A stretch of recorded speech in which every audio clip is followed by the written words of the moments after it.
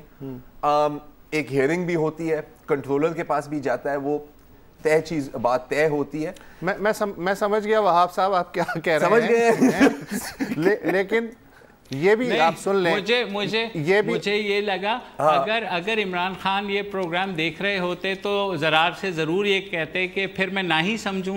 نہیں وہ بھی ہے, لیکن آپ جتنی بھی شکوں کا حوالہ دے رہے ہیں, لیکن خان صاحب کا کانفیڈنس بتا رہا تھا کہ اصل میں یہ کہہ رہے تھے کہ جہاں ہم کھڑے ہوتے ہیں لائن وہاں سے شروع ہوتی ہے. سر سب سے کانفیڈنس والی بات تو آپ نے مس کر دی نا کہ انقریب پی ٹی آئی کی حکومت بھی آنے والی ہے.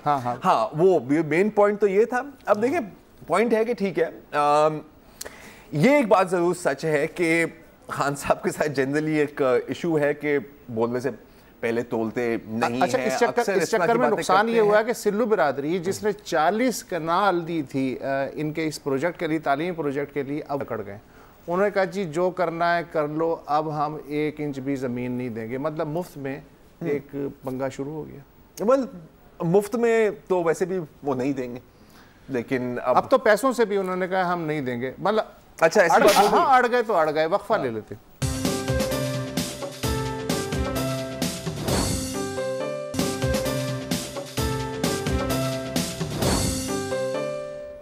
ویلکم بیک جی. اچھا اب اتوار کے روز اگر آپ نے پاکستان کی تقریباً کوئی بھی اردو اخبار دیکھی ہوئی تو ضرور آپ کی نظر نرگس فاخری پر پڑی ہوگی, کیونکہ نرگس فاخری بہت فیمس پرسنالٹی ہیں, ماڈل ہیں, ایکٹریس ہیں. وہ آج کل ایک ٹیلی ویژن ایڈ میں بھی آ رہی ہیں, ایک پرنٹ کیمپین بھی چل رہا ہے, اور اکثر اخبار میں ان کی ایک بہت بڑی تصویر خبر اور کالمز کے نیچے لیٹی ہوئی آپ کو نظر آئے گی. اچھا اب اس کے بعد خاص طور پر سوشل میڈیا پر اس پر بہت ڈیبیٹ ہوئی ہے, بڑی کنٹروورسی ہوئی ہے. کوئی لوگ کہتے ہیں کہ جی یہ تو سراسر فحاشی ہے, کوئی لوگ اس غلط فہمی میں ہیں کہ شاید یہ لبرل ویلیوز اور آزاد خیالی کے علم بردار بن گئے ہیں یہ جو اخبارات ہیں.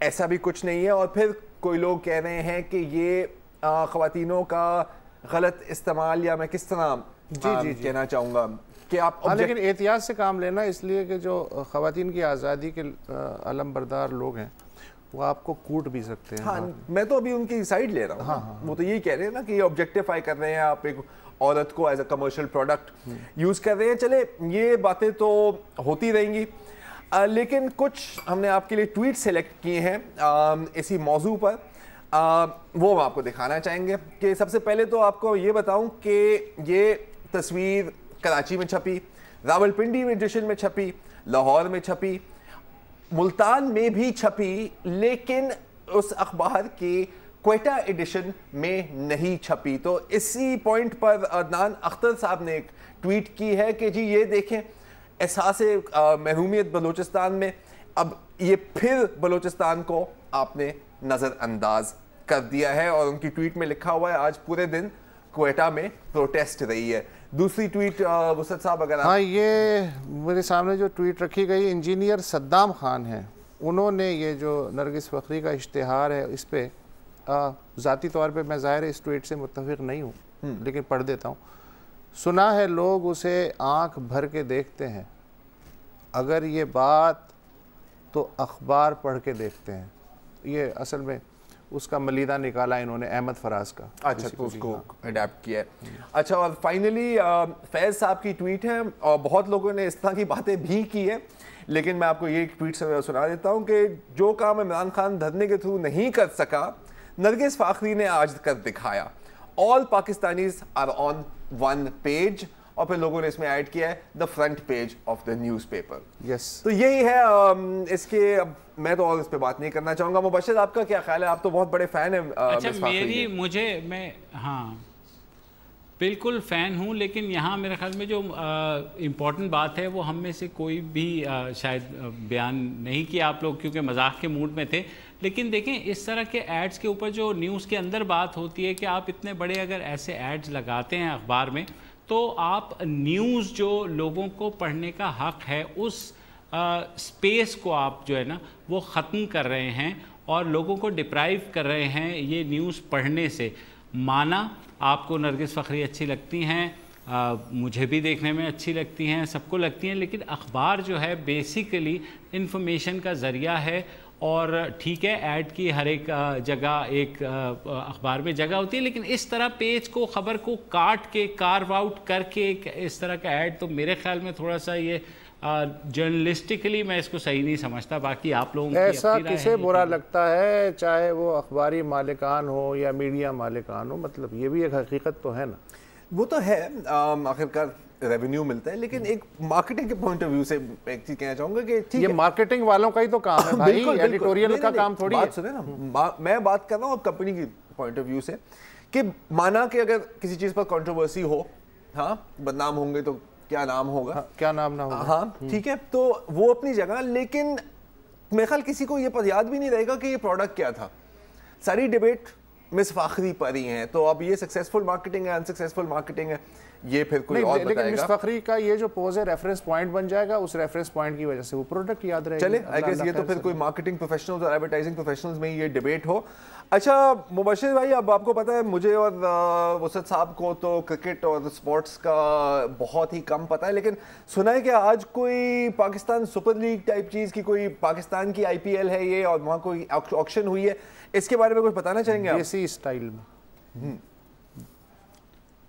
جی بالکل, آئی تھنک IPL کے ساتھ آپ کمپیئر کر بھی سکتے ہیں, کیونکہ پاکستان میں پہلی بار ایسا ہوا ہے کہ ایسی لیگ ہو رہی ہے کرکٹ کی جس میں آپ کو بہت سے جو ہے بین الاقوامی ستارے نظر آئیں گے. بدقسمتی یہ ہے کہ یہ پاکستان سپر لیگ پاکستان میں نہیں ہو رہی, یہ دبئی میں ہو رہی ہے, اور اس میں 5 بڑی ٹیمیں پاکستانی شہروں کو ریپرزینٹ کرنے والی وہاں گئی ہیں, اور اس میں 3 کیٹیگریز تھیں, پلاٹینیم تھی, ڈائمنڈ تھی اور گولڈ تھی. ظاہر ہے وہ ایبلٹی کے اعتبار سے بھی اور پاپولیرٹی کے اعتبار سے بھی گئی ہیں. تو جو بڑے بڑے کھلاڑی آ رہے ہیں اس میں وہ جناب کرس گیل ہیں جن کو لاہور نے ہائر کیا ہے. اس کے علاوہ کراچی کے حصے میں جو آئے ہیں وہ جو فارمر ڈسکریسڈ پاکستانی پیسر محمد عامر, وہ کراچی کے کو ریپرزینٹ کریں گے, شعیب ملک بھی کریں گے, سہیل تنویر بھی کریں گے. اس کے علاوہ پشاور زلمے جو ہے ان کو ریپرزینٹ کریں گے شاہد خان آفریدی, بوم بوم کے نام سے جانتے ہیں, آل دو ہوپنگ کہ وہ آخری دفعہ بوم بوم کر ہی جائیں گے بہرحال آنے والے ورلڈ T20 میں. اور اس کے علاوہ مصباح الحق, عرفان سمیع اور جو شین واٹسن ہے وہ اسلام آباد یونائٹڈ یعنی اسلام آباد کی نمائندگی کریں گے. مبشر پریشر بہت بڑھ گیا ہے, کیون پیٹرسن یہیں پہ ہم پروگرام کا اختتام کرنے والے ہیں, ورنہ یہ پروگرام جو ہے اس سے باہر نکلتا جا رہا ہے. تو کل تک کے لیے اجازت لیتے ہیں, خدا حافظ.